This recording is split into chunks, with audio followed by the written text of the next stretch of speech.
What's up, everybody? Hope you're doing well.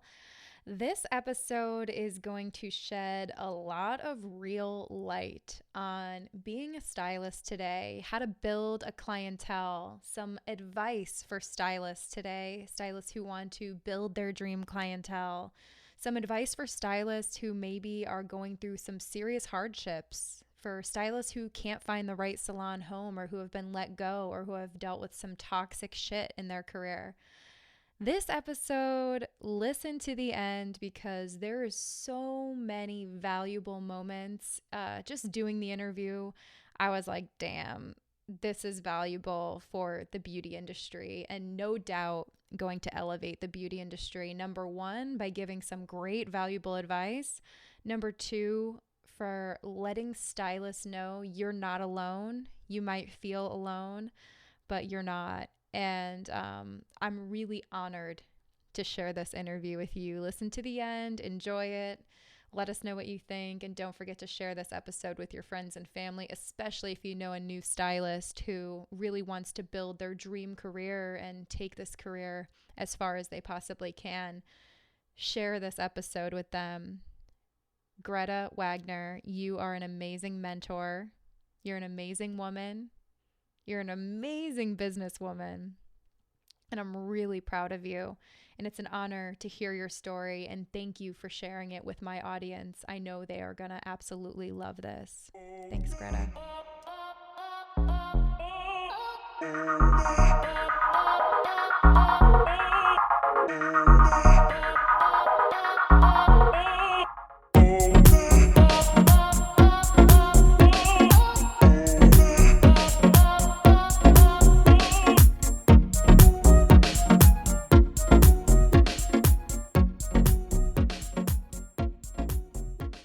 What's up, everybody, and welcome to the Gina Bianca podcast. We're back again. And today I have the honor of introducing you guys, if you don't know her already, to my good friend and my co-stylist at the Network Salon. She's one of our renters at the network, Greta Wagner. I've known her for a really, really long time. She is a Connecticut-based hairstylist and educator. She specializes in lived-in and low-maintenance hair color. She's so great at what she does. And she's got a great business and she's a really awesome person. And I, again, just love her story. And I can't wait for you guys to get to know her. So, welcome, Greta. How are you today? Good. Thank you so much for including me in this project of yours. I'm so grateful. I love you so much. It's going to be great. So I wanted to just like introduce my audience to you, and we're going to chit chat and talk about your journey and really give like the new stylist and the seasoned stylist, anyone in the beauty industry, give them some valuable tips, because you're a very successful hairstylist. I mean, it's not like you brag about it all the time. Like, I literally will see you like crazy busy in the salon. I'm like, you're amazing. Like, how do you get all these beautiful clients? Like, all of her clients like look exactly like what a lived-in balayage specialist ideal customer avatar would look like. And I'm always just honey roasting Greta, and she's just like, thanks. But like, you really do have a great business and you've been through a lot, and you have a lot to offer the beauty industry, and I'm just really excited. So tell us about yourself, introduce yourself to my audience, and, take it away. Tell us your story. Thank you so much for the hype. You're so kind to me. Yeah, I've been a hairstylist in Connecticut for 6 years. I went to school at Ricky's Tony and Guy in Newtown, Connecticut. Really loved my time there, loved my instructors and everything. Was really like blessed to get to know them. And I have been in 5 salons in 6 years. And I'll go into a little bit about what like got me there and like why I was changing, and a little bit about how I kept my clientele throughout that. I've been really blessed and lucky to be booked out 12 weeks currently for the last about like 2 or 3 years. And I specialize in lived in low maintenance hair, and I see my guests about every 11 to 12 weeks, which is super ideal for me and my clientele. Yeah. Yeah, that's amazing. Yeah, so being booked out 12 weeks, that's great, especially when it's 12 weeks to, maintain that color. So that means you probably have a ton of clients. And again, they all look like the client that you want to see. And they're young, beautiful, they're on Instagram. And, so many people ask me, like, I would say the number one question that I get from stylists is how to get clients in the chair and how to get started. And, I think that it's something that people really need to hear and just advice about like how to get there. So, tell us a little bit about, your journey. Like, how did you even get into the beauty industry? So in middle school and high school, I struggled with terrible skin and I had horrible acne. And I was made fun of it a lot and like bullied and was my self-esteem was so low. And I got really into makeup because I was like, this is the solution to feel better about myself. So I got really into and passionate about makeup and I thought like I want to be a makeup artist and this is it. And I fell really hard into it. So and I had a DSLR camera, and I would take pictures of everything I did makeup wise, close up, and I would just play around with it so much in my free time. And I would post it on Facebook. And Instagram had just newly been introduced, so I was posting it on there too.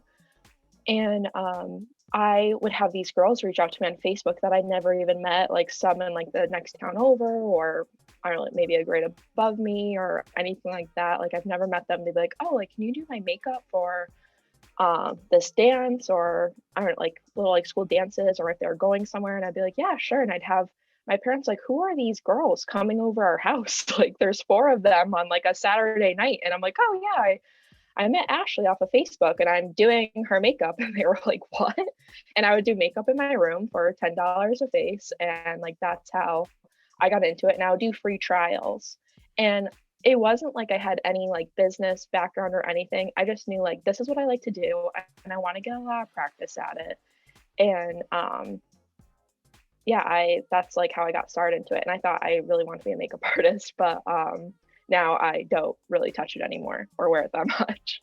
But yeah, so then after high school, I just really never pictured myself going to college ever. I just wanted to do makeup. The thought of hair, like people brought up hair, and I was like, ugh, like hair, that just like sounds boring to me. I never got my hair done. I was a hair virgin up until like almost the end of hair school. Gina gave me my first color.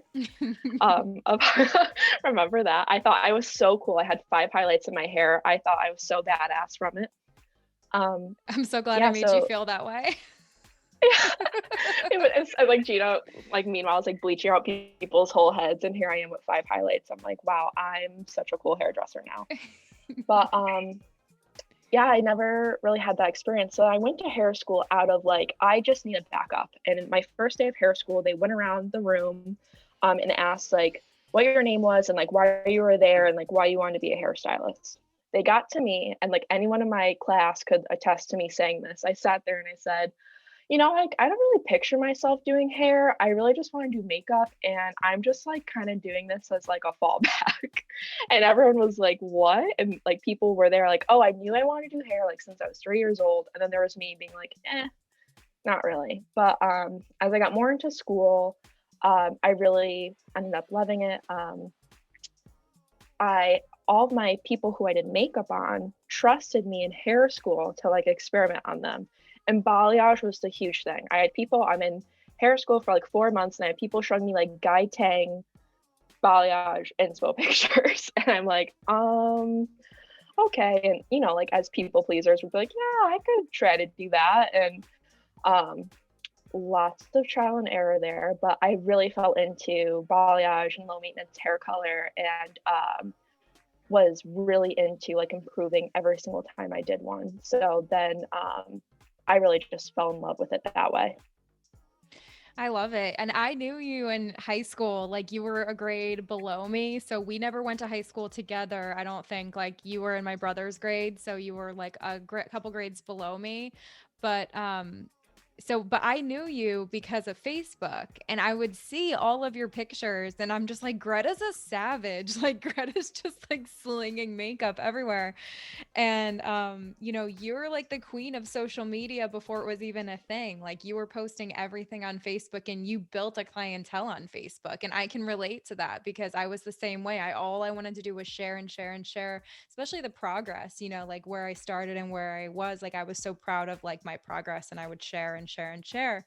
And I can totally relate to that when it comes to building a clientele and, you know, starting on Facebook. And that's great. Like you're literally so young and you're just like casually like doing makeup in your room. Your parents are like, what is she doing? Literally, I knew of you the same way too. Like I always saw Gina's name everywhere, locally on Facebook. Like she was a big name around our town about doing hair and everything. I just remember like seeing people's prom pictures and stuff, being like, oh, like hair and makeup by Gina. And I was like, wow, like Gina really is like, she was known for being like a hard hitting hair artist and around our place too. So that was really cool. And it's so funny that you thought of me the same way. But yeah, And I was it's obsessed with putting my life online. me too. And our art too. Like that was what we were good at and what we love to do. And we have somebody in common. We have Caitlin in common, which, she was my hairstylist, colored by Caitlin. I talk about her all the time on here, but, and all the podcasts that I do. Anytime I guest on anyone's podcast, they're like, how'd you get into the industry? I'm like, well, Caitlin, colored by Caitlin was my hairdresser and she convinced me to go to Paul Mitchell. And I went to Paul Mitchell to school and she was my stylist. She was so professional. And now she's like one of your mentors. And it's just crazy how like Connecticut is dope. Like there are like a lot of really good stylists in Connecticut, like not to toot our own horns, but just we have a lot of talent in this state. And to go back to what you're saying, when I first finished beauty school, on my business card, I put the hair doctor and Gina Bianca hair.com. Like the first salon I worked at, the salon that Caitlin worked at, there was no job. So instead of like working there, I showed up for free, washed dishes, and I was like, let me rebuild your website. And I learned how to build a website. And I learned she had bought her website, I had built it, and then I learned how to build a website, and then I built my own. So like I had already been like branding myself since beauty school. Or I had a website and she wanted a website. So like one of my skills that I got that like fake job where I was just like volunteering working for free was because I had a website. I don't know if that makes sense, but I was branding myself, like you knew of me because I was branding myself since beauty school as my name.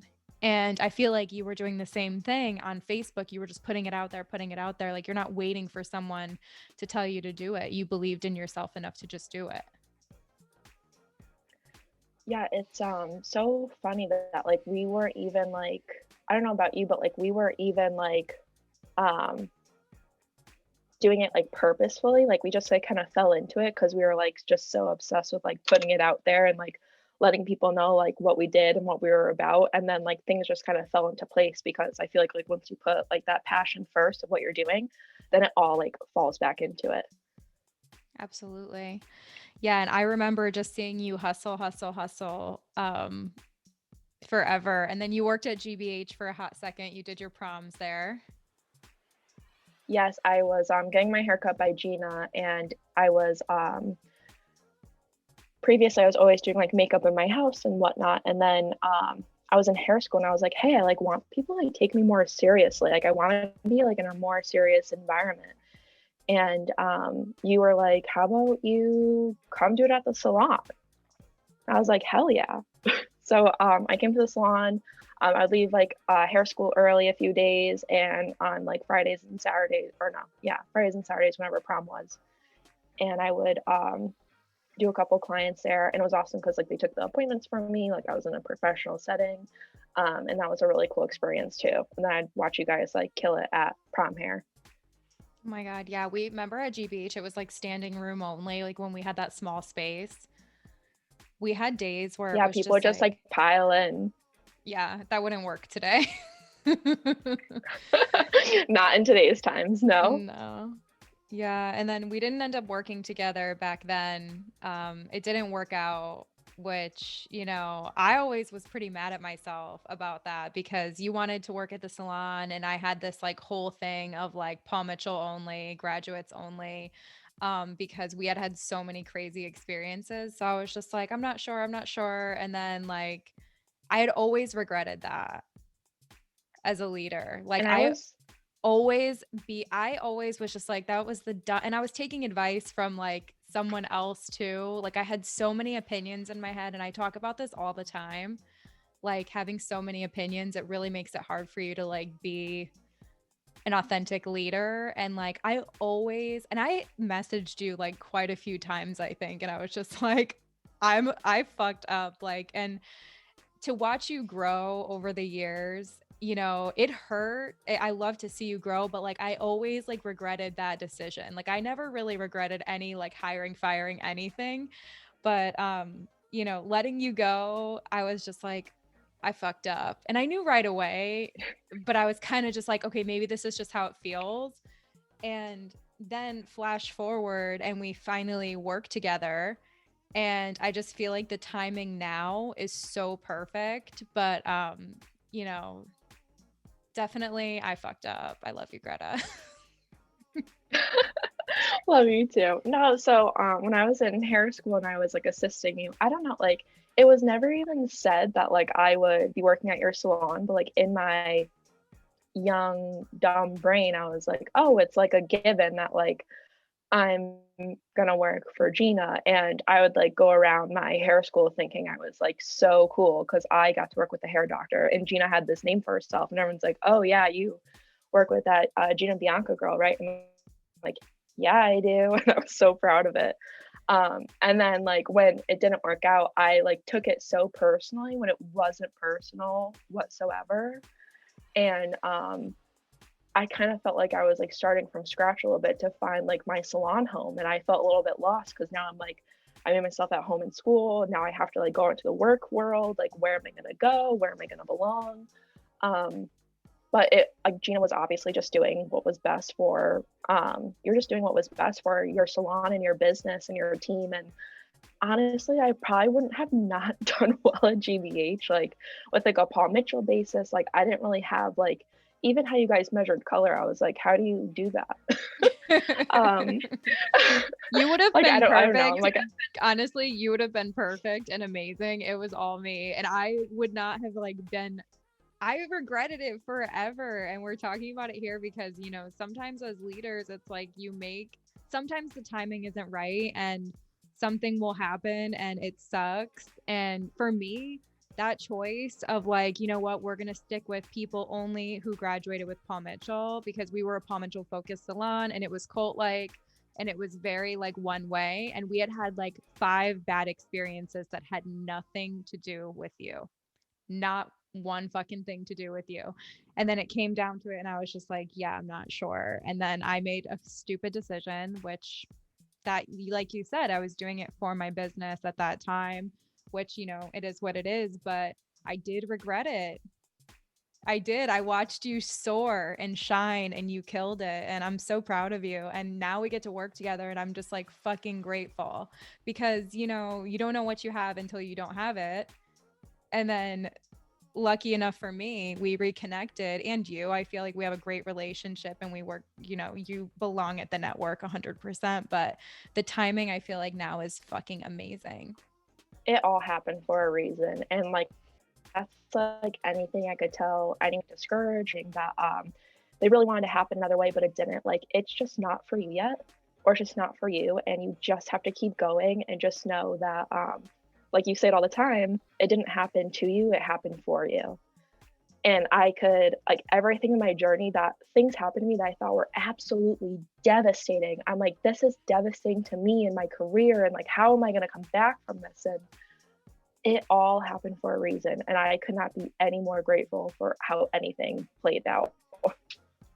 I think that's really good advice because sometimes things don't happen in the way that you hope that they do. And it happens to me too. Like, a lot of times things will happen and the door will close and I'll get like really upset about it, or I'll think like it's me, there's something wrong with me. Like, I did the best that I could, and I really beat myself up about it, but it's just guiding you. And I always say rejection is God's protection. And when I love when you say that. and when you feel like you're being rejected, you're really being redirected. And Absolutely. you 100%. definitely built your business. Like, I feel like, so what happened after that? Like, where did you end up working? So Or it's what so was your funny, like, situation? my boyfriend, so I had felt like just a bunch of like rejection at that time from like that didn't work out, me taking it like mad personally. And then like me and my boyfriend at the time, I've been with Austin forever, and like we had like a little like we like broke up for like 5 seconds, and I was Hi, like, Austin. screw this. Hi, Austin. Austin's great, love him. But like we had like a tiff, and I don't know, like just like those two things like building up, I was like, screw this, I'm gonna go work across the state. So I went and worked in Westport, Connecticut, which is an hour and a half away from where I live. And I did go to school in Fairfield County in Connecticut. So I was like, everyone said that's where like it is a very well-off area. So of course, like in any well-off area, there's going to be amazing hair artists because um, that's where people want to go see the best of the best around there, and like where people come in from New York City and whatnot to get their hair done or live if they work in the city. So I went there for about a month. I hated my drive. I remember thinking like, I hope I get in a car accident so I don't have to go to work. That's where my mind was at. Like I wasn't allowed to touch hair for like 2 years. I would just be washing hair and folding towels. And I just like, after being so hands-on in school, like doing hair in my house, like I did not want that for me. And I had no time because I was commuting almost 3 hours a day. And I hated my life. So then I went to my hair school was actually connected to a salon. So the owner of the school also owned the salon, Dan Riccio. Thank you, Dan, so much for everything. Like, you're an amazing man. So one day before I went to work in Westport, I had like a later shift. I drove to the salon in Newtown because it was on the way to Westport. And I stopped there and I said to everyone, I'm like, where's Dan? So I could beg him for me to work in the salon next door. And they had offered me that job, but I had already took the Westport job. And it was like a big deal to get invited to the salon next to the school from school. So he was doing a haircut, and I left him this weird note with the front desk because the front desk was like, no, you can't talk to him. Like he's with someone. So I'm like, give me a pen and paper. So I wrote this note like, hi, Dan, it's Greta. I stopped in. Here's my phone number. Can you please call me? Would love to work with you, Greta. Love it. Like a psycho. And I'm like, he's going to think I'm crazy, but like, I'm so desperate. And my teachers were like laughing at me, but I was like, I don't care. Like, I'm gonna go do this. And I went to work late and got a speeding ticket. It was great. So then he ended up calling me back, and he was like, yeah, like you could come back in. I actually just like had someone leave, so this is perfect. And I was like, thank you, God. So now I just have a 35-minute commute. And I worked there for 2 years, and it was just like your standard commission salon. A lot of them booked on the half hour and double booked. And that was really stressful for me, especially because I was doing a lot of like balayages and like, like things that are a little bit more intricate than like your partial foil and haircut and root retouch. So luckily they bent the rules a little bit for me, so I wouldn't have to double book those kind of services. But it definitely gave me a good foundation of like how to work efficiently. Yeah, you can't double book and like triple book and work on 30-minute intervals when you have like 4 hour, 5 hour services. Totally. And like hairdressing for them, like it hadn't like, I feel like we were just on that cusp of like hairdressing was evolving to something that like more seasoned stylists hadn't seen. Like there's more steps to colors now, like products more expensive. Like it just everything takes more time. It has to sit on longer. it takes more time to apply. It's a lot more intricate. And people who do work on the half hour, like I have so much, I've, I'm just like admire that so much because I was so stressed out even watching it happen and unfold, especially if someone's 5 minutes late, like that would throw your whole day behind. Um, yeah, but it was, and then I got a little stressed out doing it, and I just wanted to do things a different way. It wasn't that like, and I was so thankful for my mentors there. I really appreciate them. Again, Dan, if you ever hear this, thank you so much for everything. And he gave me such great building blocks for building a clientele. That's amazing. Yeah, you have a great foundation, Greta. And I love that it's like a lot of it is self-made, like with your makeup and building yourself and all of those things. And you said that your clients who you did makeup on, they trusted you to practice on them. And that's where a lot of your clients, like they started coming to you with makeup? Yes, and I still do some people to this day that I had not met them at all except through Facebook, and then they came to my house. I did their makeup and like we didn't know each other whatsoever. And now I still do some of their hair like to this day that they still trust me and they trusted me throughout hair school and stuff too. And that to me is just like so cool. Like when I think back on it. It's really a relationship business. Absolutely. Like hair is like honestly like any service industry, like it's a true like human to human connection is so important and just like being fun. Yeah. Now, how did you build the clientele that you have? I know you had a really good start. I know that that good start came from your hard work, like, in your art. It wasn't just like you walked into a clientele. What advice or like, people are always asking me, how can I build a clientele or how can I build the clientele that I want? Because a lot of people say like the one thing missing from their dream career is the right clients. So, what advice would you give? Are there any tips that you can give to stylists or new stylists or people just starting out, really people who want to grow their clientele? What advice or what steps did you take or do you give them to do that? When I was first starting out, a lot of people really put a lot on the owner to bring in clients for them. And there's only so much they can do for you. And the best advice I ever got was that you have to run. Um, Now I actually do this when I rent, but you really have to make it your own business behind your own chair, whether you work for someone or not. And I had to take initiative to get the things that I love doing out of fear. I did not want a full foil because I was really bad at foiling. I did not want a short haircut. I didn't want a men's haircut. I was so terrified of getting these things I wasn't good at and didn't enjoy doing.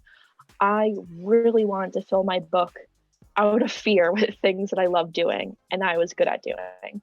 So to do that, no matter what I did, I took a picture of it and I posted it so that everyone knew like, and you know what's funny? Like, I don't even, like, I wasn't even like good then or anything, but when you're posting that you do it and you keep posting that, like, hey, I do hair, everyone sees it. And then if anyone needs anything to do with hair, they're like, oh, hey, like, I saw this chick does hair and here are her pictures, like, because it was in their face for so long. And this is a lot how marketing works now. And I didn't even realize it then. Yeah, Um, if I could add to that, before back in the day, like when Coca-Cola would do an ad, if you see an ad like four times, you'll remember it. And nowadays, with how much screen time we have and how much there is in the space when it comes to products and advertising, you're not going to remember someone unless you see it like 16 times. So if you're Absolutely. posting and you're like, I post too much hair, or I'm posting too much, or people are going to get sick of this, like you're not posting enough. Like literally, like I was posting 5 videos a day when I was building my hair page, and it was 5 videos a day of me doing hair. 1 minute videos from Instagram. Now it's like 3 minute videos, or the reels are easy. But like back then, it was like, the 1 minute clips taking one guest and turning into 1 minute. And I wanted everybody to know that I was a hair educator. So it took me posting hundreds of videos for people to remember me as a hair educator. And same for you. Like when you go in and you say, like, I do hair, I do hair, I do hair, you know, people, they stop because they're like, I'm annoying.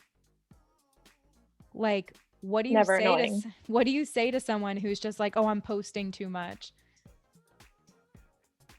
Well, so you have to think of it like maybe 6 years ago when I started, maybe then people would just walk into a salon without doing any research and be like, hey, I think this place is good. Let me get my hair done. Maybe something intricate. Or like everyone thought that like every hairdresser could just do any kind of ombre or any kind of haircut or whatever. But now, 6 years later, boy, have things have changed. Everyone is doing research because we have everything at our fingertips. I've had people come to me because they're like, well, I know so and so does hair, but they don't have any pictures, or they didn't have pictures of what I wanted, and that was their disadvantage, and that was my advantage. So if you're not posting enough, or if you're shy about posting, don't be. It's your hair page. Who cares? They're probably following 1,000 other people anyway that are in their feed. You're not the only one on it. Sometimes I literally think about like family members that follow me and they only follow like 10 people. I'm like, wow, I must be like clogging up their feed. Haha, how funny.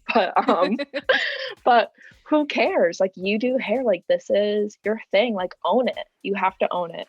And yeah, you have to be there for people to do the research. If you Google something, how likely are you to go to the first thing that comes to the top of your page? People pay big money to be on the top of the page of Google. You have to think of it that way. So yeah, don't have any shame in posting a lot. You have to do that to have an edge. Like I said, like in Connecticut, it is, the talent here is insane. There is an insane amount of amazing hairstylists, amazing intricate hairstylists, cutting, coloring, whatever. You have to do enough to stick out. So if you're not posting, or if you haven't posted since May 2016, you have to get on that, because then if someone does research, they're gonna be like, oh, she's stale, she's not posting. Stale. Oh my God. Oh my God. Is that harsh? Yeah. I don't want to be stale. And maybe if you have a lot of clients and like you're fully booked, like that's amazing. Like maybe you don't have to post on Instagram anymore. But this is totally geared towards the people who are probably freshly out of school, or maybe you moved and you have to rebuild. Like you have to take these things into account. Like if people are in the market for a new hairstylist, what are they doing? Town Facebook pages. People are like, hey, I want highlights.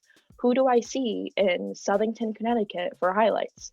Then you see 500 hairstylists being like, me, here are my pictures. Like, and they're going for it, and they're like advertising themselves. And that person now has all this research at their fingertips to make an educated decision on who they want to see. And even if you're busy and you don't need clients, I still recommend posting a couple of times a week just to stay relevant. Because if you're not promoting for new clients, and I know that we close our books from time to time, and I know that when you're booked like you are, Greta, like 12 weeks out, I know that you had your books closed for a while, but you really needed a price increase. Yeah, You so really needed a price increase, and you closed your books. And I'm not gonna, I'm like against closing books because the 3 ways to grow, but like you needed a price increase, and we do it, and it is what it is. But you know, even if you're like, you never stop posting though, like you're really good at building demand. Like you're really good at making it like, oh my God, when her books open, I'm in, like, you know. So, and now you're taking new guests here and there. Yeah, so now I'm trying to take new guests here and there. It's, I don't know, you know, it's so funny. Like, yes, I was fully booked, but then I still posted. So now it's like funny that you bring that up. But I think I really want to be relevant for like brands. Like Willa has been really good to me. So like being relevant with brands and like PR packages and things like that, that you have the opportunity to get. And yeah, just, and my clients actually love the experience of getting their picture taken. if people are leaving and it's like 9 o'clock at night and it's like pitch dark out, they're like, are you going to take my picture though? Like, people are looking forward to the picture. It like makes them feel special. It makes them feel good. They like love seeing their hair like on my page. And I don't know, there's like, I've like seen them have like a sense of pride over like having their hair posted somewhere from like anyone, which is really cool. And like, if you are able to do that, like that's a great way to up their experience. Yeah, they love it. I'm so lucky that my really cute clients post their selfies after they get their hair done by me, and that even gives me more exposure to their friends. So it's like a referral without even like saying anything, just like posting it out to their friends. You had showed me like when you were taking pictures, you were holding the phone for them like Kim K style so they could take their own selfie with the ring light. And I was just like, you're living in like 2030. Like I didn't never even had thought of that, and I've been doing this forever. And then just seeing you do that, I was just like, I need to get it together. Like, what am I doing? And that is a tip I learned from, what's that? Just that one tip is like, oh, so good. That's something I learned from Main Ivy, Michelle. She's a hairstylist in Arizona. She is incredible, such an amazing educator. If you don't know like the name Main Ivy, you've most definitely seen her photos around because such gorgeous Arizona girls she has. And she showed us like that's how she gets these amazing selfie shots of these girls like with their faces in it. She said they'll feel more comfortable if they get to see their own face and pose. I have a Canon camera that I actually got because the screen flips out so people can see themselves. I've been doing that too. It's such a game changer. Yeah, I got a camera too, and I've been doing that with my guests and just doing a few selfies with them, and they love it. And then you can see what it looks like, so you're automatically more like comfortable, more playful, and the pictures come out so much better. Totally. Because then especially like everyone's always like, don't get my face, don't get my face, do not get my face. And if they like they'll freak out over it, so they want to have some sense of control over it, but they're really going to feel themselves, and you're going to get the best photos if they're able to see themselves, which is amazing. I love that. That's such a good tip about like, you know, building your clientele and gathering that content. You know, you have to take pictures, you have to post, you have to own it like you're a hairstylist, and you have to go out and get it yourself. You know, that's huge. You have to go out and get it yourself, most definitely. You can't be waiting for your salon owner. You can't be waiting in the back room being like, why aren't my dream clients walking into the salon right now? Like, this is completely on you, like whether you're working under someone or working for yourself. I really strongly urge everyone to take photos if you're trying to build your clientele and you want people of like the things that you love in your chair. You have to put that out. All I did was post pictures of balayages. I didn't want to do vivid, so if I ever had to do a vivid or like was forced into doing a men's haircut or something, I was never going to post that because not what I want in my chair. Whatever you want in your chair, post that. So don't even post everything that you do, only post what you want to do. Yeah, like if you're building, and like I also like I strongly urge you, if you are building and you have gaps in your books, I would strongly urge you to take whatever you can. Say yes to everything. I had to be so uncomfortable and say yes to things I did not want to do, but it was filling my books. And maybe if I'm doing a men's haircut, maybe his wife is looking for a new hairstylist or a new colorist. Or if you're doing a vivid, maybe her sister wants a balayage. You have to think of those connections because someone who's not your ideal client, maybe they know someone who is. That's such good advice, because there's the people who, you know, they just will refuse or they don't want to take anything, but they don't see the opportunity of just building, like just having anybody in your chair is a huge opportunity. It doesn't matter if it's exactly what you want. And I know that we live in that like instant gratification culture, but like in reality, like it takes time to build and it's not easy. You know, I built my clientele on Groupon. It was a fucking nightmare. It was awful. Oh my God. I had Groupon too. Yeah, but that's how I learned. Like Jessica used to do like full highlight gloss haircut blow dry for $73. which is insane. Yeah, and people, and like, who do you think buys that? Of course, like People with some long, extra curly, like hair that like usually people upcharge like $500 for. Those are the people who book that. So I literally would have to, and that's the only clientele I was getting because I lived an hour from my job. So like my friends and family weren't driving. I would threaten people and they would come and see me and everything. But like, it was not like everyone was just like flooding through the doors. The only Paul Mitchell focused salon was the one that I worked at. And that's where I wanted to be. Like I was totally cult-minded Paul Mitchell, and I still like appreciate my education, all of that. But like, you know, I was totally like into it to the point where like I only wanted to be around that. And you know, that's the only clientele I was getting is Groupon. And she would have some other people come in, but when I did the Groupon guests, I was able to break down a ticket, explain the upcharge because I wasn't getting paid. Like I was barely getting paid. I was getting paid like $30 off of these like crazy transformations. So like in order for me to get paid and fill my gas tank to drive an hour, I had to learn how to talk to clients, break down a ticket, upcharge, and like life is not happening to us, it's happening for us. Like what do I do now? Like now I'm like an it was great expert that you of took the opportunity. pricing. I'm like an expert of pricing because I had to literally claw my way to making fucking $20 an hour, you know? So it's not easy all the time. And like, no matter your situation or like where you are in your career, like if it feels like it's not fair, it's all happening for you. You just have to see like the light side of it. And like Greta just said, like you said, Greta, it's like, just because they're not your ideal customer doesn't mean they don't know them. Absolutely. Yeah, you have to be open-minded to everything. Like I totally I love this whole movement of empowered hairstylists, but I definitely see some people taking it like the wrong way of like when I did Groupons too, and guess what? I still have a customer who pays my full price that I met off Groupon 6 years ago. Her name's Katie and I love her and she is so sweet, and now I do her and her niece's hair. And we always joke that like she was, I can't believe I met you off Groupon, and she was really in the market though for looking for a new stylist, and she told me she had a bad experience with her last stylist that like wouldn't really talk to her and was kind of cold towards her.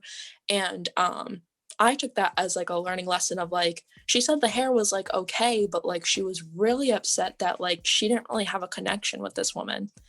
And I took that as like a learning experience of like, wow, these people, like it doesn't even matter like the kind of hair that you do, like it matters what kind of person you are too towards them.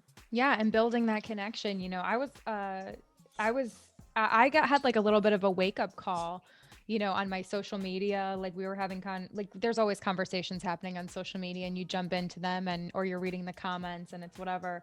And people are talking about like politics and religion and like all of the things that, you know, we're not supposed to talk about. And in hair school, they teach you don't talk about these things. And I saw somebody comment, and it's kind of like that like aha moment you had when your guest was like, I want a connection. Someone was just like, you know what? It's a relationship economy, and I want to have things in common with my stylist. So the more connection I have, the better. So that shook me because I was just like, damn, like she's not wrong. Like it's a relationship economy. So when you post about all of your views and beliefs and stuff like that, like people do care. You know, people Absolutely. will not, if they don't connect with it, that's just another reason. It's like, you know, staying neutral is great. Like it's not going to cause a stir or anything. Like, you know what I mean? It's no one's telling you go out and share all of your things, but like people want to have that connection, and it's really hard sometimes. I know I'm bringing this up like out of left field, but like it's hard because like people will ask you while you're doing their hair, and it's like, what do I say? What do I say? What do I say? It's like you really have to learn.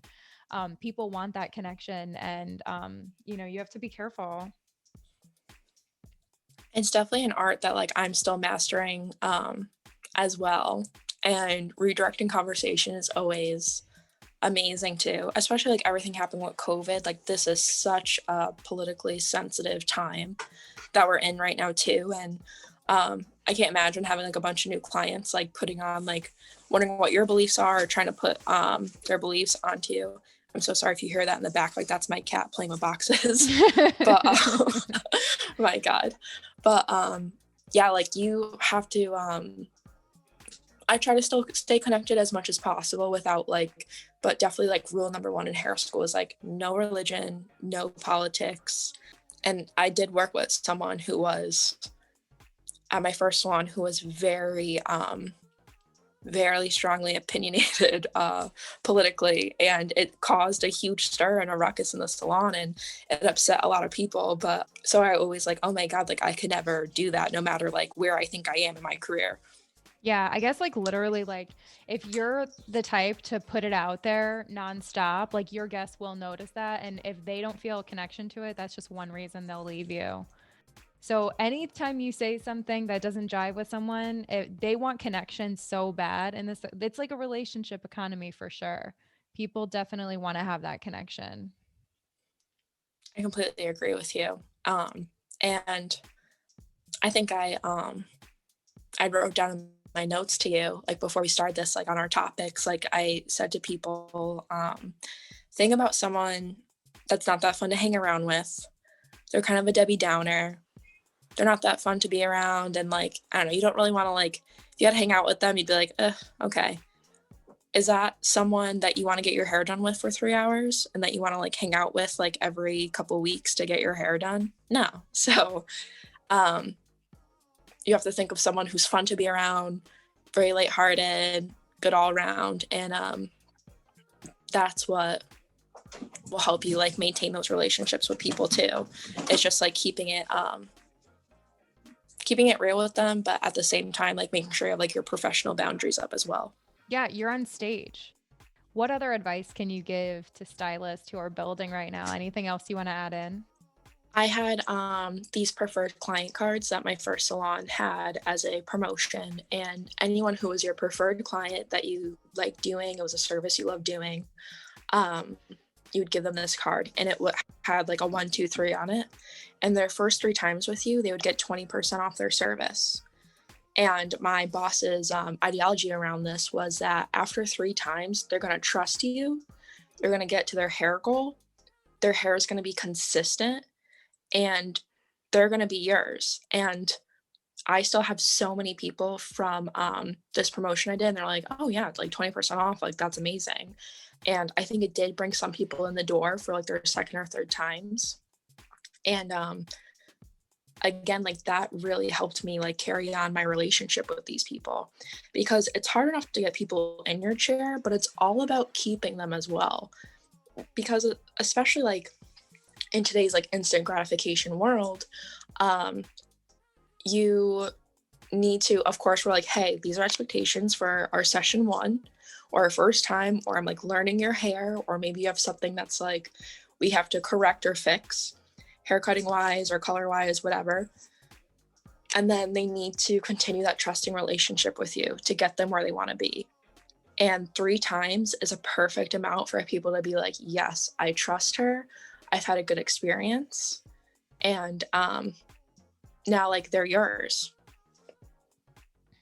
I love Not that. yours, you don't own them, but No, I love that. And I think that that's a good goal to have. Like even Robert Cromeans, and I always talk about his 16 disc set or 17 disc set that I bought at like freaking IBS New York. I saw him like roaming around IBS New York when I was like in 2009 out of hair school, and I was like, I love you. And he had this CD set for sale, and this CD set changed my life, and I listened to it over and over and over. You can't even get it anymore, and I'm missing like a ton of CDs. So if Robert ever hears this, please send me another one if you have it. But he would even say, like, when starting in a salon, like, I pay you 35% commission on my reputation and 45% on your reputation. And after they see you a certain amount of times, that's your reputation because you kept them. So I think that like when you're in the salon and you see your guests multiple times and you get to that point where it's just like after the 3rd visit, it's like, you know, it's an accomplishment.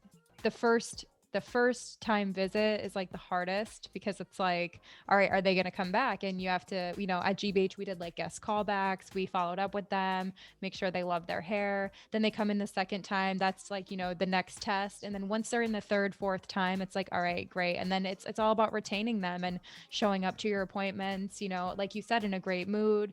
You're on stage, professional, like being the stylist that you wore on that first visit too. Because a lot of the times we take it for granted. Absolutely. And another thing I remember, like when building a clientele, it's like a little bit overwhelming, especially when we're seeing all these new faces and you have like all these new people in your chair. And who in their career has ever gone up to someone that they've done before and said, "Hi, it's so nice to meet you"? I have. It's horrific. It's the worst feeling ever. And I don't know anything like more insulting I can do to someone. So now I've made it a habit to always say, no matter what, the first time seeing them, the last time seeing them, I don't care. I always say, "It's so nice to see you." Me too. Never say "it's nice to meet you." So nice to see you. Because you know what? A lot on social media now and stuff too, like we see people on social media. So like if I see them all the time there, I feel like I've already met them almost. So I just keep it at "so nice to see you." And you always want to remember one unique thing about that person. You can remember their job, what their husband does, like anything unique about them. Not their formula, something unique to their personality. Exactly. Which formulas you could also like probably rattle off, probably maybe better than names some days. I know, like, but even if I can't, like, if I'm not good with like names some days, I'm just like, I know that she went away in April to Cancun for 2 weeks. Like, and then you could always go off of that. And people are like, "How do you remember like this or that?" And like, it's really not like I'm super consciously about remembering things about them. It's just like those unique things that like stand out. And you have to build off of that. And that also helps you like create like that relationship with them so that they can have a fun experience, like talking to you about like what was going on. I'm also amazing at remembering dating stories. And I'm like, "So last time I saw you, you went on a date with John, and like, how did that go?" I love it. Yeah, I was always the type to like remember their formula, and I was so stressed out with my business. So I was so stressed out all the time doing hair because I was way overbooked. I had the salon, I had like a million things going on. So it was really hard for me to be present with my guest. And I remember watching you. Oh my God. I would watch you, and there was this big steel table that Gina had. And I keep talking about you like you're not here, that you had. No, you can do it. It's actually great because I love to hear how other people see me. No, so I remember you had that like big metal table at the color bar because like you guys don't like people like sitting in front of the mirror because like who wants to look at themselves with like a bunch of color slapped on their head. And there would be like 4 guests at it, and Gina would go around and consult with each guest, all 4 of them, and then like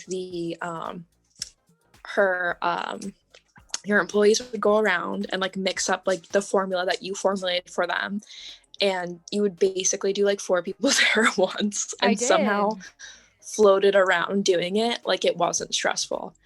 I was stressed out watching it because I was like, I could never do that. But like, you would just be like, "Oh yeah, like this formula for this person, this formula for Jenny, this formula for Sarah." And I'd be like, "Oh my God." It was pretty amazing. How is she doing this? It was pretty amazing. It was insane. Yeah, it was really amazing. And like, I think about it now and I'm just like, damn. But like, I lived for it. I lived for it. I love to be busy. I love to be needed.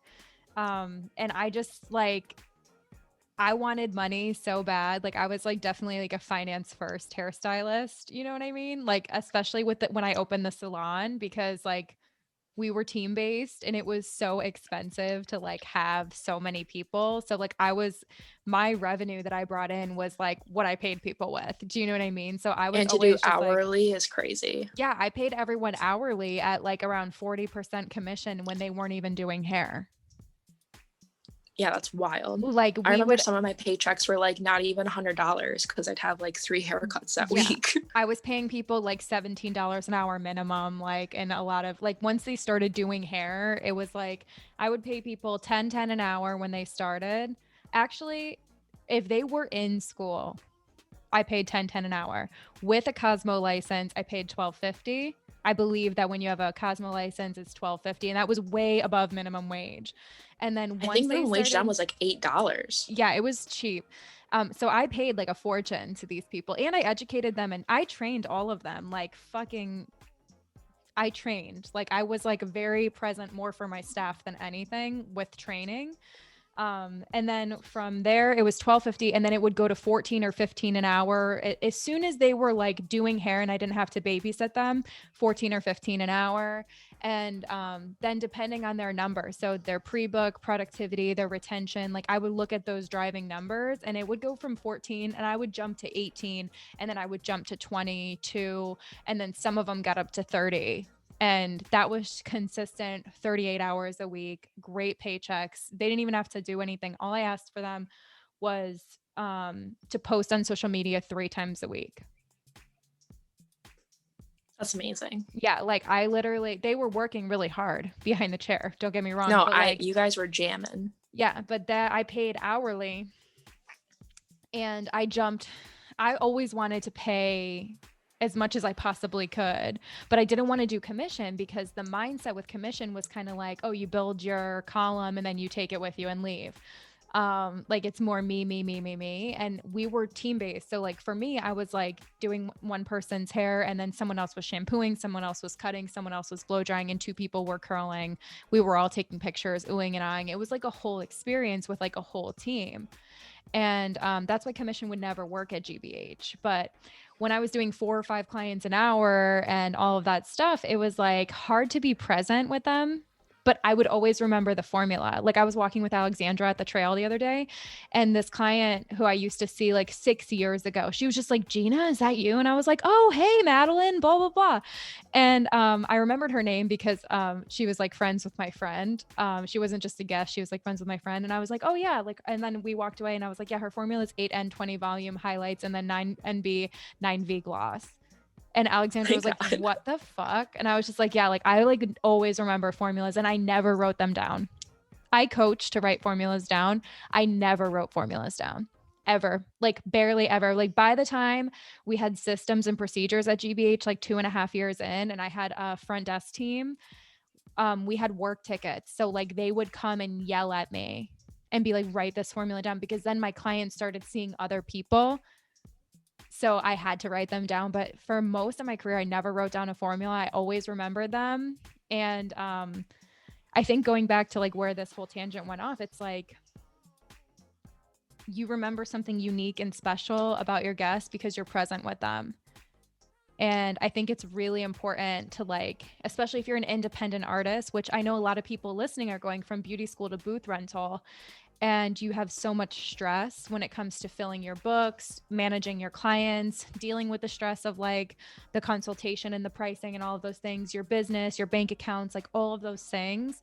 And it's like, it's hard to be fully present with your guest. So just making the time to work on your business and get your business under control, so that you can be present and enjoy your craft, because a lot of people stop enjoying it because it gets too crazy and there's so much going on, and it's hard to remember all those special things.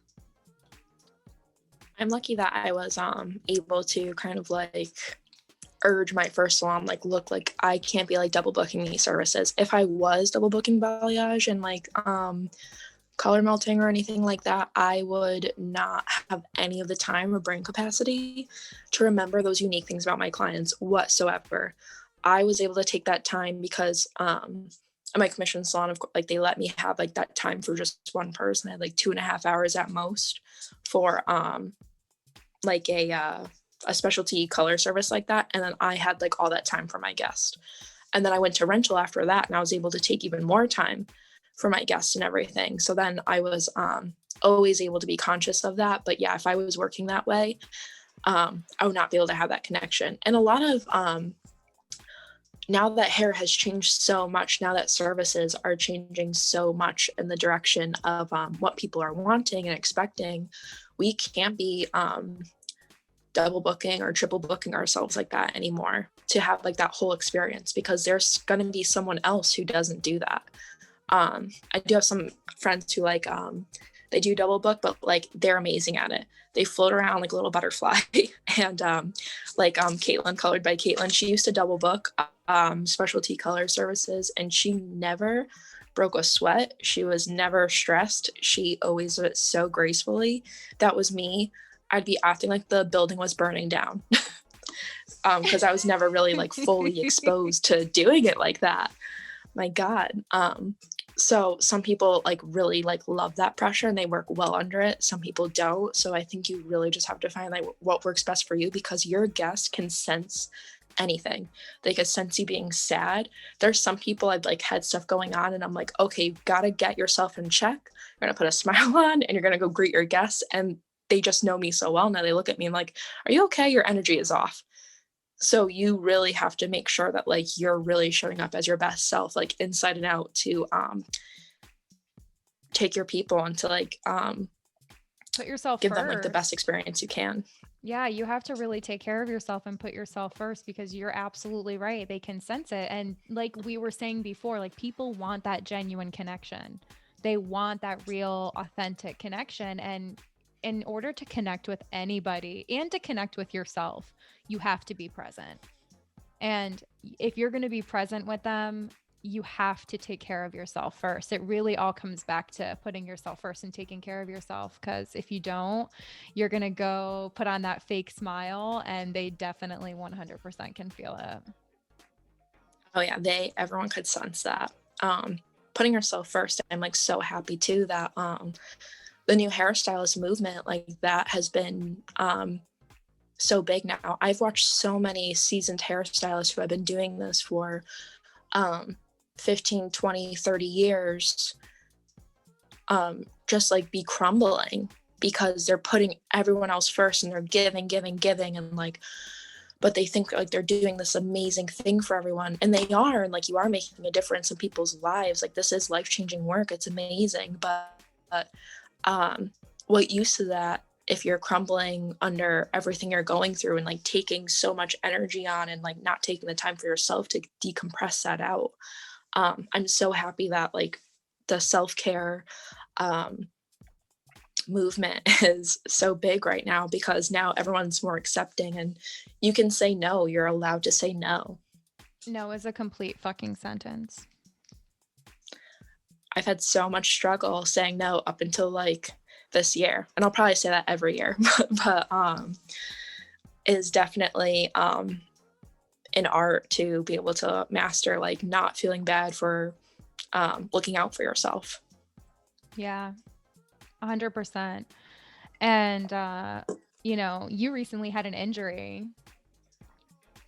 and Yes. I remember when I got home from rehab, we sat down and talked, because I sat with all of you guys to be like, hey, by the way, I went to rehab, so that we could like get on the same page, because I was like panicking, because taking that time, I needed to take time off so bad that like God made me. Like I was not okay. I remember you were panicked about it. I was freaking out. I was like, the world will not go on without me. Like what you said in the very beginning of this conversation about social media, you're like, you're not the only person on their feed.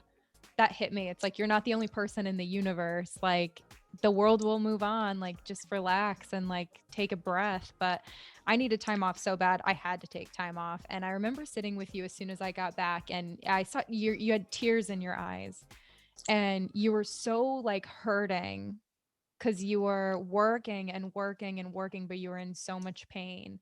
And I just like that. I know that feeling. And being booked 12 weeks out and having to take time off, what was that like?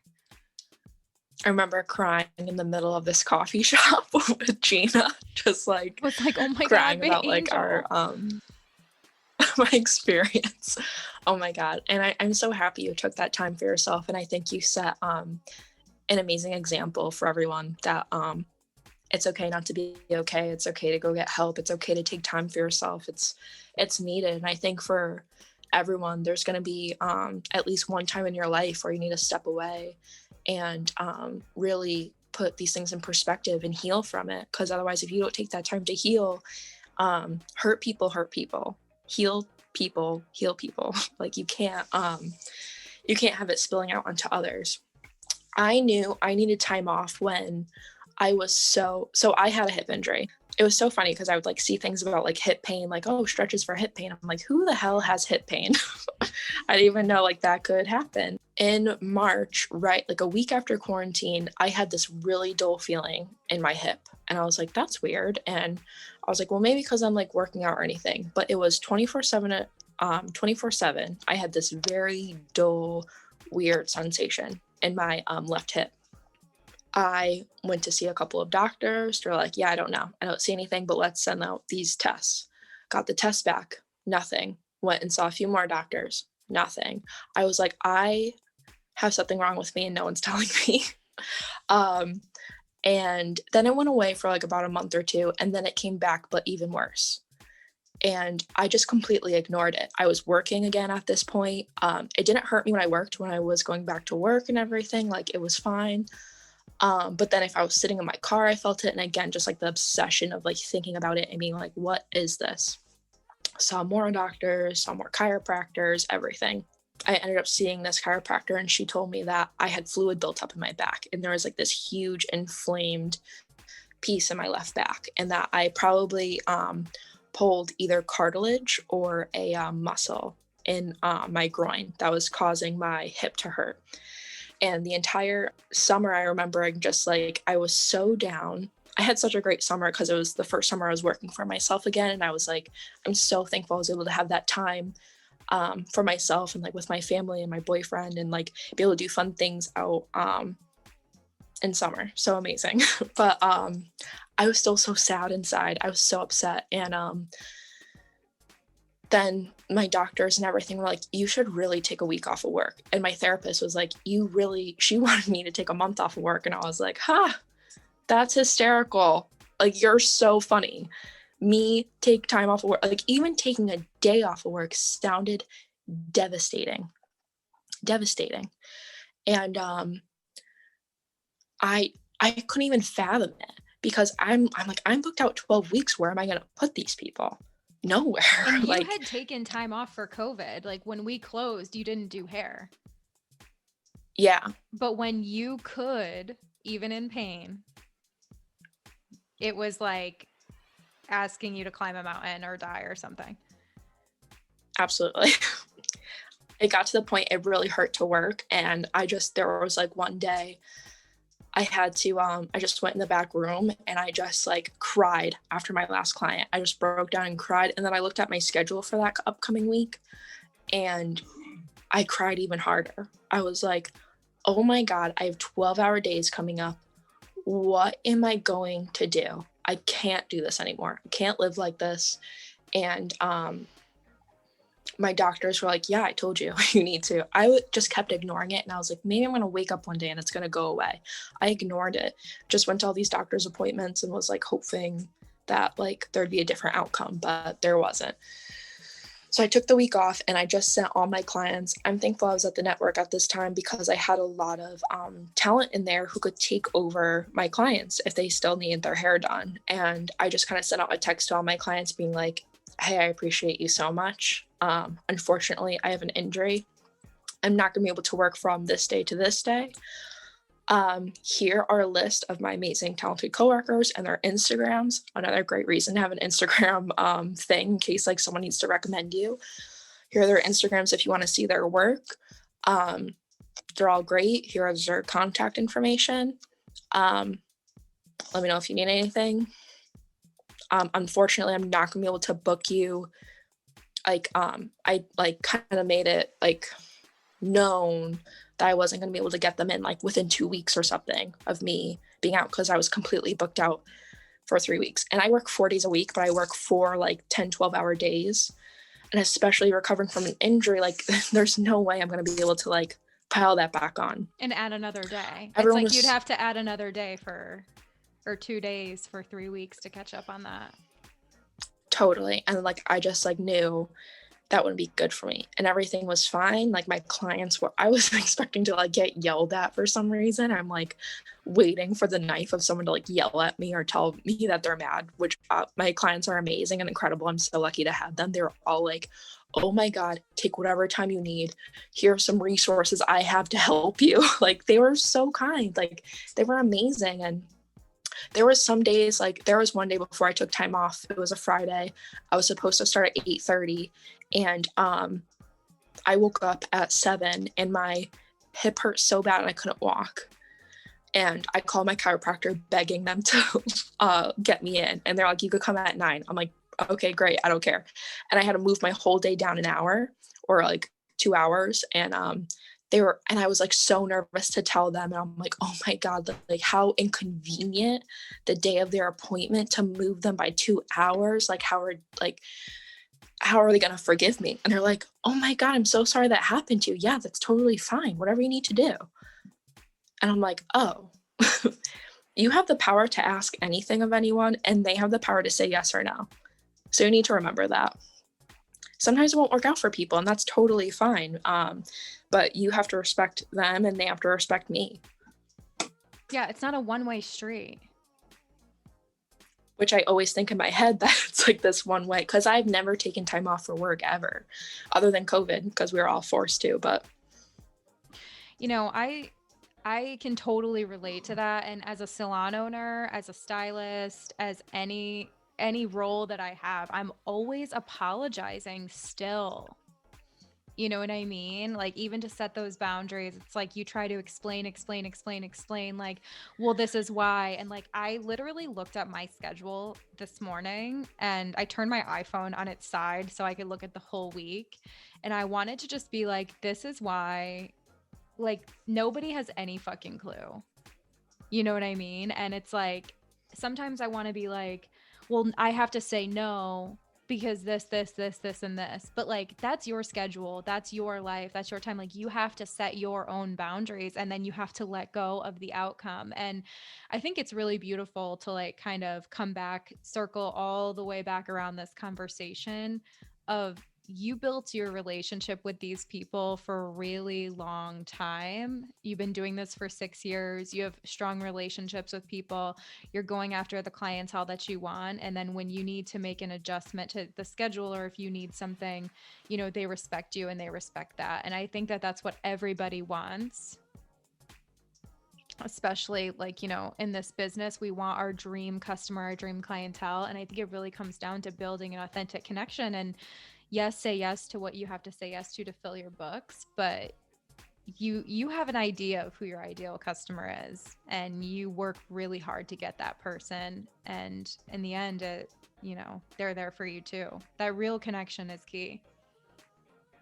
absolutely. And I feel like I always have like so much always like so scared to ask them, like, oh my God, well, I have a doctor's appointment. And that's where it started too, like having doctor's appointments and having to move people and being like, I have to move them, I'm inconveniencing them. Even like just sending out the text, like I had so much shame around that. Moving salons 5 times in 6 years, I had so much shame asking, like just telling people like, I'm so sorry, I'm like uprooting our relationship and I'm moving 10 minutes away. And they're like, oh, it's like fine. But it was like any little change I had to make for them, scheduling wise or salon location wise, was always met with so much discomfort and worry and like shame. But you have to realize like everything I do for myself is for my clients, to give them the best. Anywhere that I go to work is to give them my best self. So anything I do for me is to give my clients the best. Yeah, let's talk about moving 5 salons in 6 years. Oh God. I did that. I moved like 6 times. And I totally relate to, you know, if it's not right for my guests, if I'm not happy there, I'm going to go to work, put on a fake fucking smile while I'm suffering, and put all of that energy into their hair appointment.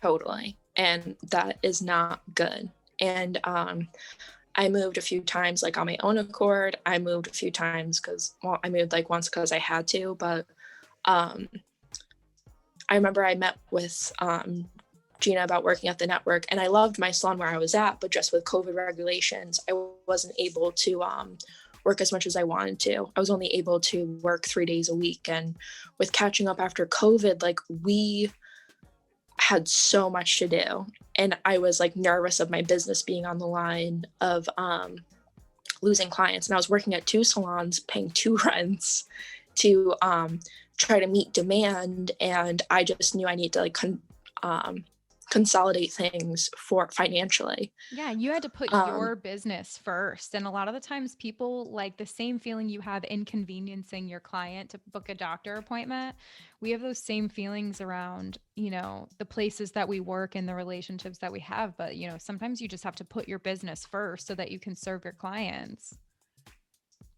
And if I ever moved like 20 minutes away, the first thing I would think of is like, oh my God, Susan lives this direction and it's going to be further for her to travel. Like that's like the first thing we think of. I don't know about anyone else, but like the first thing I think of is like, oh my God, is this going to work for this person? Because like you can even move down the street and statistically like you'll lose clients, and that's okay. And everything happens for a reason, and for each person you lose, there's going to be someone else, and it's all a learning experience. But the first time I moved was I was at my salon in Newtown, and I just Caitlin, actually Colored by Caitlin, love her so much. She's one of my mentors. She's incredible. I'm so lucky I had the opportunity to work with her. But she Facebook messaged me and she was like, hey, do you want to rent? And I was like, rent? Like that sounds scary. Like pay money to work? Like, oof, that sounds terrifying.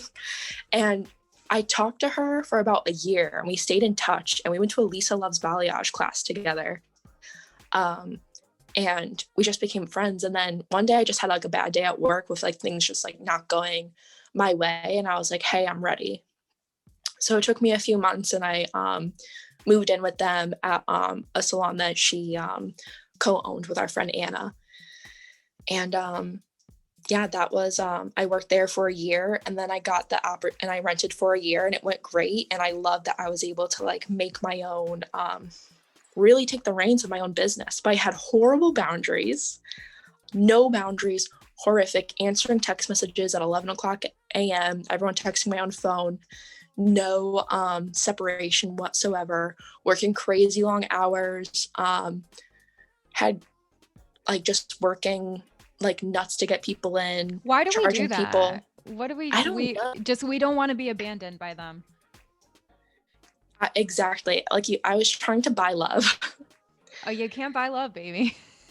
It's nope. not for sale. And doing haircuts and color, or like doing whatever people wanted for like $75, doing balayages for like $150, like just could not, like just not sustainable.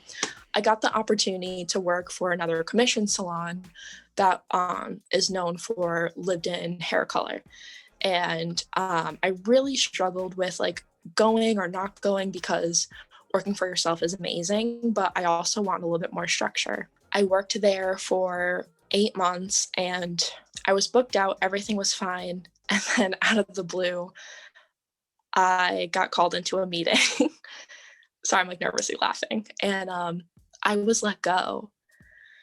And that was one of the most devastating things in my career. And it still is. And ew, I'm getting choked up. It's You're good. Thanks for sharing it, because this happens to people all the time. And you know, you've overcome so much, Greta. And when I like ever talked about this to anyone, they're like, when you told me about like your story, I was like, wow, this happened. I felt like I was like, I remember going up to like everyone who I had worked with, and I was like, what's wrong with me? Like, what did I do? Like, what is wrong with me? And they're like, nothing. This was wrong. And they're like, this was completely wrong. And like, I just remember like crying to people. Like, I'm like, you need to tell me what I did. Like, what's wrong? Like, give me feedback. And everyone's like, nothing. And that was horrible. Like, not really having closure for that at all. That's the freaking worst. That's like the worst feeling. Like when you have no closure, and you just, cause like when you want to grow too, and it's like, what is it? And I thought like it was like gonna be this great. And it like sucked because I like pictured myself there for a long time. And now that I look back on it, I wasn't comfortable there. I didn't fit in. It all happened for a reason. Again, like I'm so happy with how all of my journey played out. And my client, and going back to what your old podcast on leaving salons, my clients knew what happened to me wasn't right. And they sensed that before anything even happened. And they all followed me. Pretty much my entire book transferred over as is. I posted, hey, here I am now. I called up my friend Lily, crying to her, being like, hey, I just lost my job.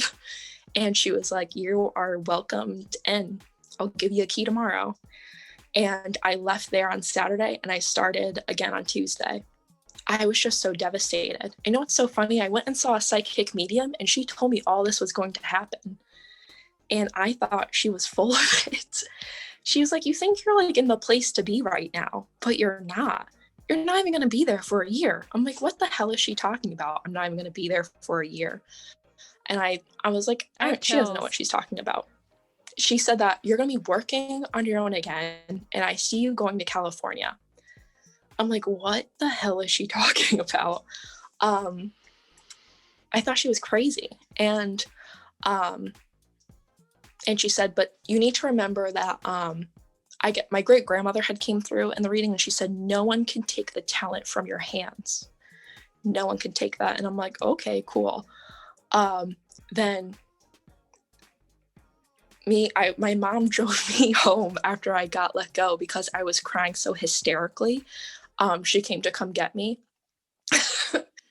So sad. Then I said, oh my God. I was like, the medium said this was going to happen. I'm like, she said all this was going to happen. I was only there for 8 months. Like, this is like, oh my God. And my whole book transferred over. And I literally thought like, Gina, I was like, my career is over. I have to start all over again. I worked so hard for this. I worked so hard for my clientele and I have to start all over. I was not myself. I was white knuckling through a lot of stuff. And I was like working really hard and staying up late, like doing all this content and like whatever I could. But it was because I was so broken. And I know you can relate to this too. Like when you're so broken, you just like throw yourself into whatever you can to numb it. Yeah. So after that, my whole book transferred over. Like the first like 3 weeks I was in my new place, I wasn't really working as much as I was. Like only a few people had transferred over, which was fine. Like I need to take it easy anyway, because like I was not okay. As I'm like shaking talking about this. And I got a text from my old boss saying that she was going to pursue legal action from me for whatever reason. Like because my clients followed me and I breached contract. I don't even know. Like what? It didn't make any sense to me. Oh, I had a mental breakdown. Oh yeah. I don't remember that. I had a mental breakdown. Because then, wait, so like thinking of this whole story, starting from like doing makeup in your room and like everything that you earned and then going off on your own and then going back to commission and then going back off to your own, like what legal action? Oh my, that's dude, why that just shook me really quick. Sorry, go ahead. I'm so sorry. So you had a mental breakdown. All I could think of was that this person has time and money. I have nothing. And I called my dad crying hysterically. I called my friend Debbie, who owns the eyelash studio that I go to, Iconic Lashes. And she is such an amazing mentor to me as like another businesswoman. I love her. And I called her and I was like, I'm gonna get sued. Like I can't mentally take this right now. Like I was like, I couldn't even drive home. I was like, just so, I'd gotten in my car, like ready to go after I took like 2 clients that day, just freaking out. And my dad's like, first of all, what do you own? You own a car. He goes, are they going to take your 2013 car that like has the paint coming off of it? And I was I guess so. I was like, oh, I didn't think about that. Like, don't know how these things are going to go. I was devastated. But then after like my mentors and my parents like put me in check, they're like, you're fine. Yeah. And I still had my clients and I was still able to see them. And I thought, I'm like, no one's gonna come see me because I don't have mimosas. No one's gonna come get their hair done by me because they used to drink mimosas if they got their hair done, and now they can't. And now no one can drink mimosas because you know what? We're in COVID time. So Yeah, I know. I threw the there Keurig you go. I threw it in the trash. I was like, we're not doing shit except water and ginger ale, or now we have seltzer. But like, I was like, we're not doing this anymore. For like 3 years, we're not gonna have coffee again.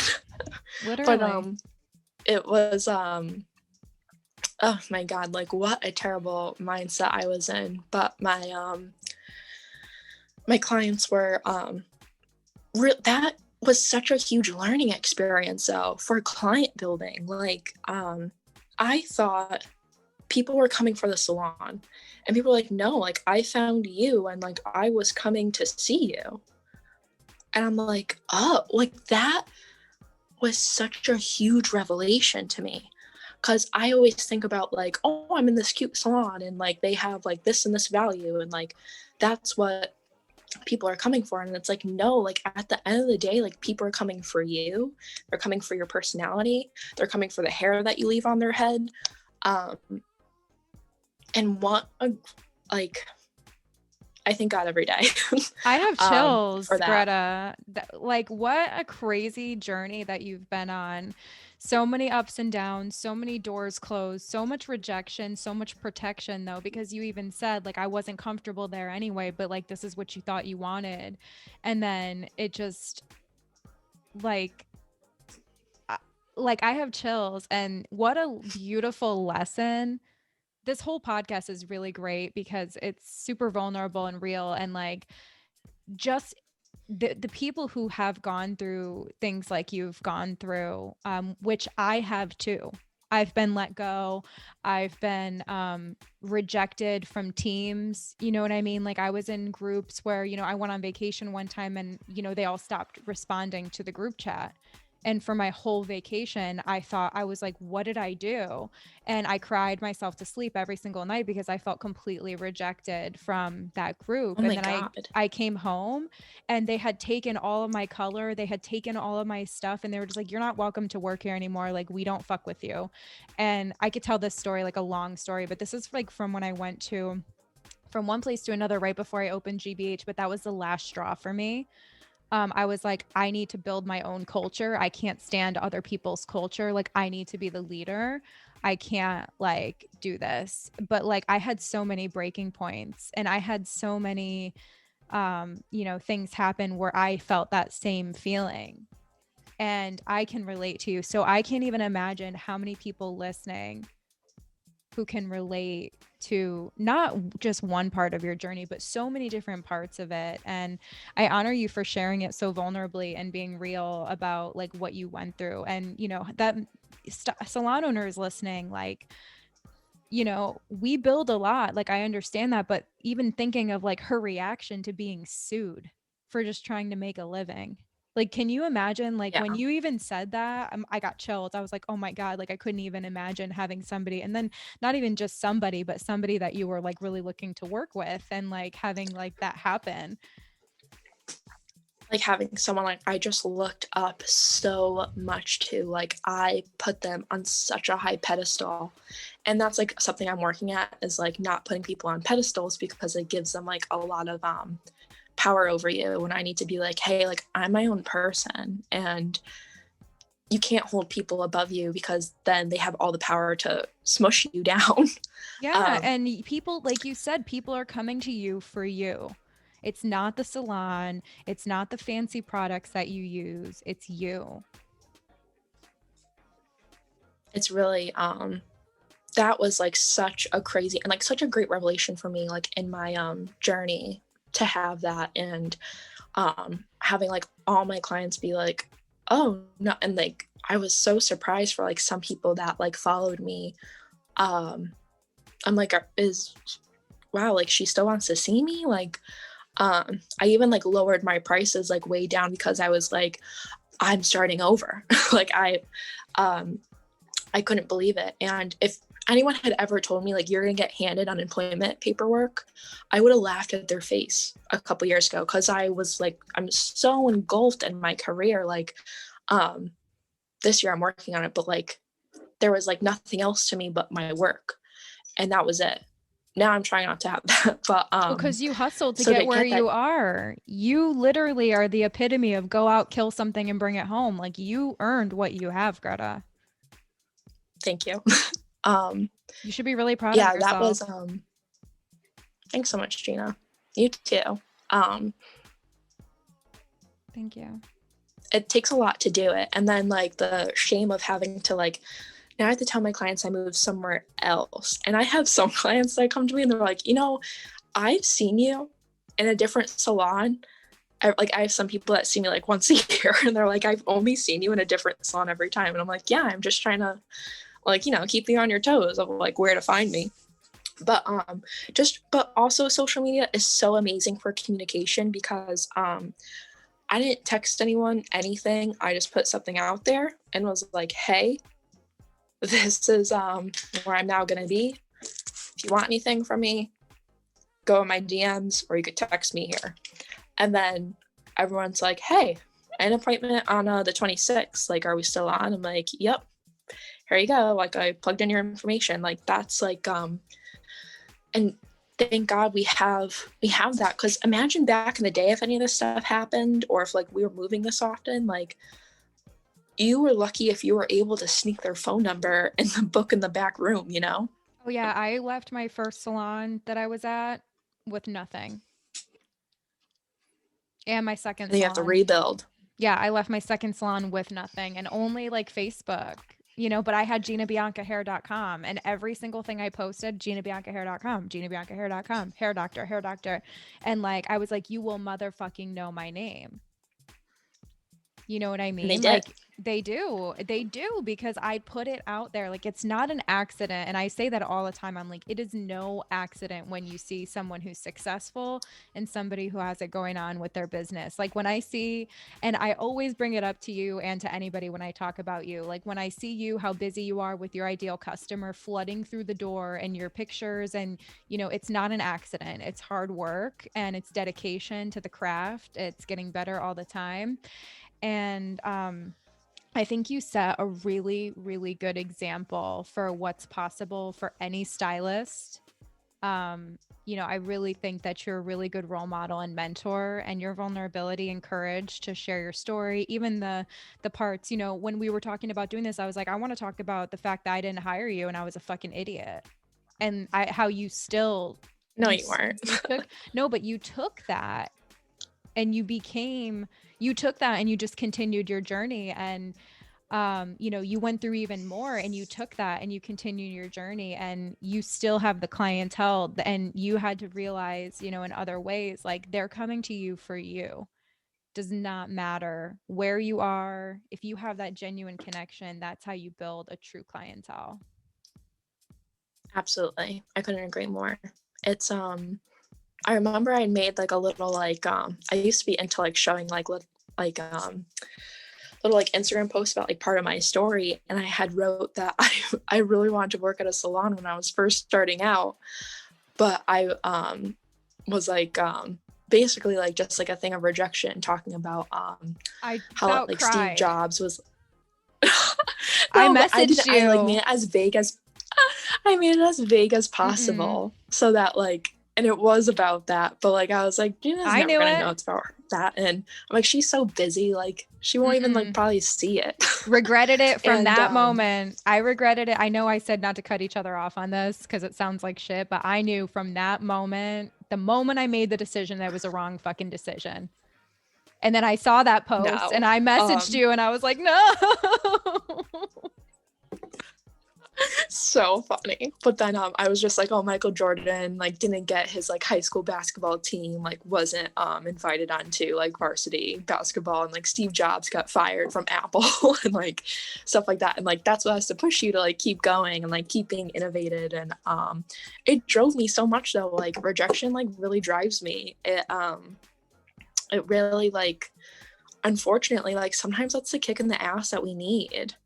That we need to go somewhere. So if everything went amazing, like I would be nowhere near where I'm at right now, like if everything went how I wanted. So if you're starting out and like you're getting really discouraged, or like you didn't get somewhere, like I know that it's for the best right now, and like it's all like it really is all for a reason, as corny as that is.